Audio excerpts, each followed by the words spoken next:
Muchas gracias por la invitación. Con la presentación de los familiares y del los nuevos restos del compañero Pereira Brum encontrados, creo que esta reunión asume también el carácter de sumarse a los homenajes de los compañeros desaparecidos y de todos los que lucharon y sufrieron la crueldad de la dictadura. Un poco lo que hemos conversado, mi presentación trataría de dar lineamientos generales del marco de estrategia y política económica que tuvo la dictadura, cómo fue cambiando y cómo dentro de ese marco se inscribió la actividad financiera específicamente que va a ser analizada por Juan Manuel y Juan Pedro. Hay un investigador uruguayo, Gonzalo Varela, que en su tesis de doctorado que presentó en una universidad del exterior, la tituló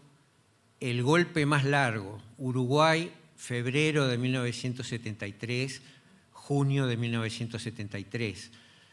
Si bien simbólicamente nosotros tomamos la disolución del Parlamento como una fecha a partir de la cual consideramos el golpe de Estado, este investigador, y también es un punto para reflexionar, considera que ese golpe empezó en febrero cuando los militares no aceptaron, las Fuerzas Armadas colectivamente le dijeron al presidente Bordaberry: el ministro de Defensa que usted designó no nos gusta, no lo queremos, nombre a otro. Y además tenemos un conjunto de propuestas, de reivindicaciones, y dentro de esas propuestas queremos que se cree por decreto una institución que es el Consejo de Seguridad Nacional,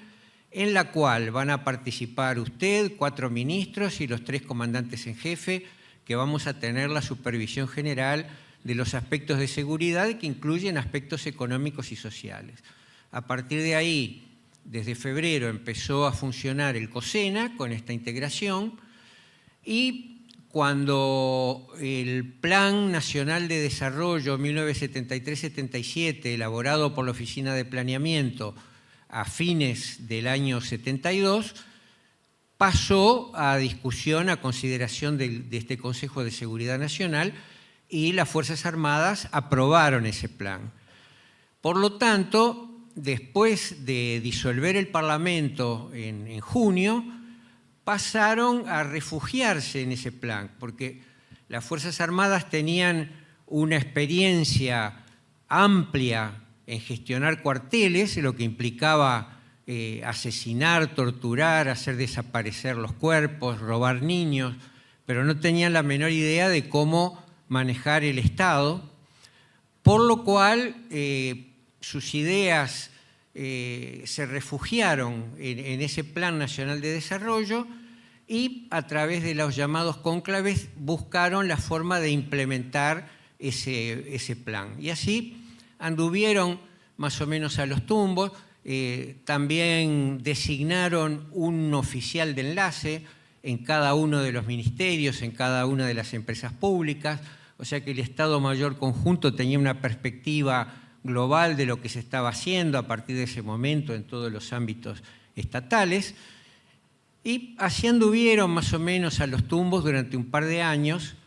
hasta que Bordaberry decidió llamar a Beck Villegas a mediados del año 76. Ahí se inicia una nueva etapa.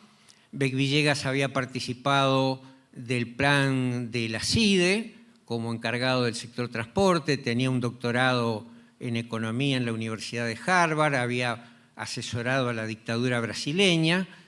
y vino un poco con esa idea de la dictadura brasileña de desarrollar la industria en el Uruguay, la transformación de las materias primas mediante subsidios, créditos baratos, los acuerdos para acceder al mercado argentino y brasileño.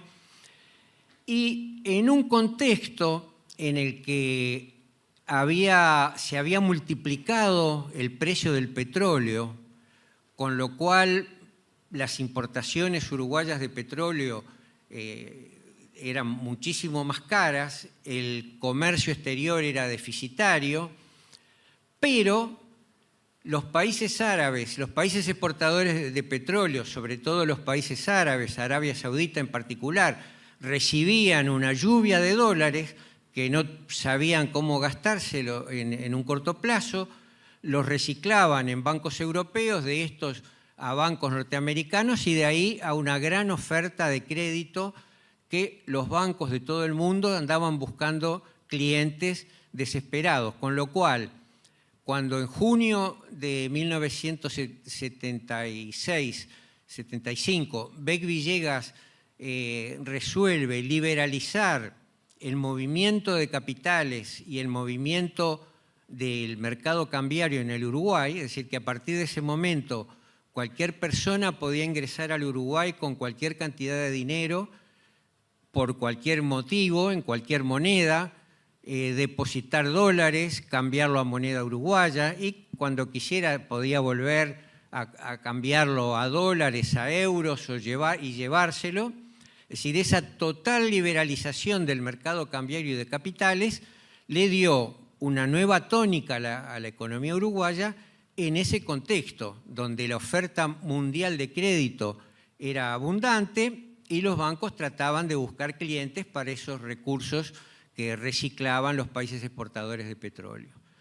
Pero a mediados de 1976,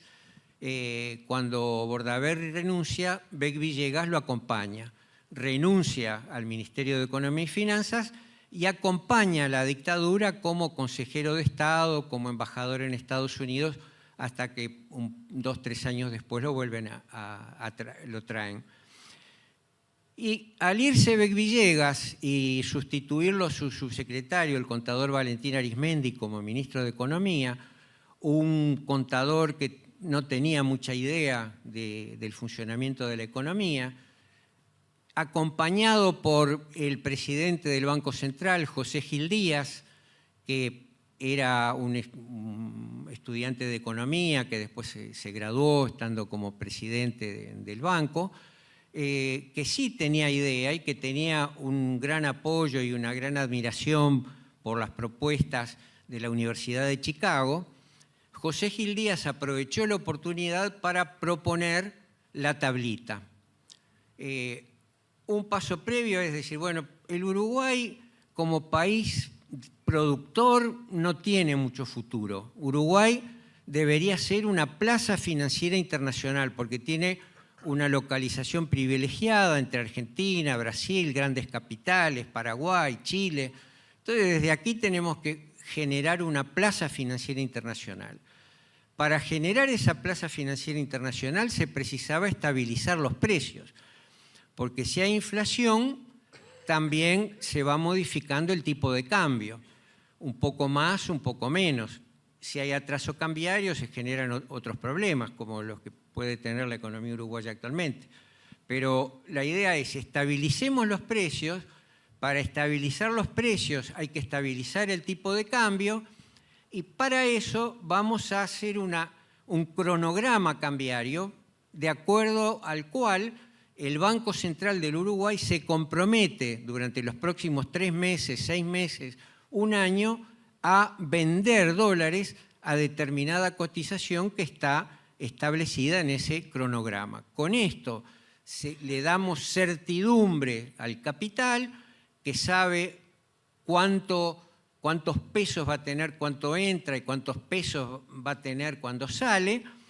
y con esa certidumbre que le damos al capital van a venir las inversiones, todo va a funcionar y finalmente se alcanzará el mercado, construir el Centro Financiero Internacional. En este esquema, donde también se habían bajado mucho los impuestos a las importaciones, durante este periodo de Gil Díaz se derogó toda la política de promoción de exportaciones que se había aprobado durante el periodo de Beck Villegas como ministro, y en ese contexto se esperaba que los precios de los bienes al consumo en el Uruguay se estabilizaran al mismo nivel de los precios en el exterior, del mismo modo que las tasas de interés también se estabilizaran en los mismos niveles,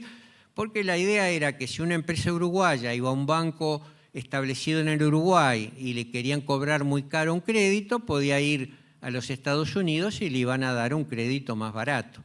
Un delirio total, ¿no?, que no funcionó y que derivó en que en octubre del 82 se rompiera esta tablita, este cronograma cambiario. Hubo un momento que el Banco Central ya no tenía moneda extranjera para vender y por lo tanto decidió retirarse del mercado, de modo que a partir de ese momento la cotización del dólar se iba a fijar por la oferta y la demanda. Y ahí entramos en una nueva etapa de crisis donde si hubieran operado brutalmente las leyes del mercado, el sistema financiero, los bancos establecidos en el Uruguay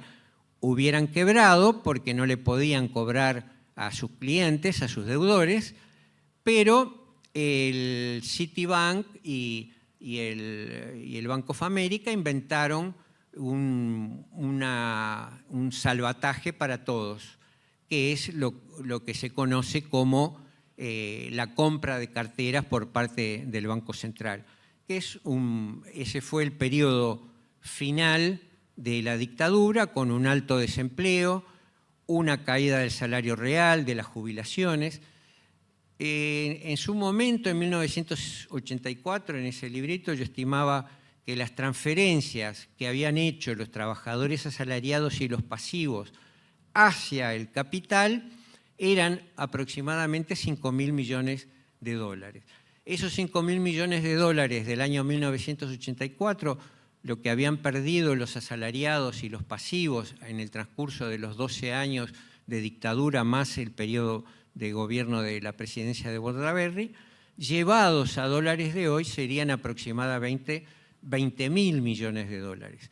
O sea, eso es lo que trabajadores y pasivos dejaron de percibir y fueron transferidos al capital industrial, comercial, exportador, bancario, etc. ¿Qué queda de aquella experiencia? Bueno, el mercado cambiario de capitales sigue tan abierto y tan libre como en aquel momento. Y los servicios de inteligencia, comparto la duda que planteaba el compañero Pereira, el hijo del compañero desaparecido Pereira Brum, que planteaba recién y decía, bueno, yo fui a un acto y cuando volvía a mi auto me sacaban fotos. Y hay muchos indicios que hacen sospechar, sin caer en la paranoia, que no está muy claro cómo funcionan los servicios de inteligencia y no está muy claro el grado de control que tiene el sistema político sobre las Fuerzas Armadas,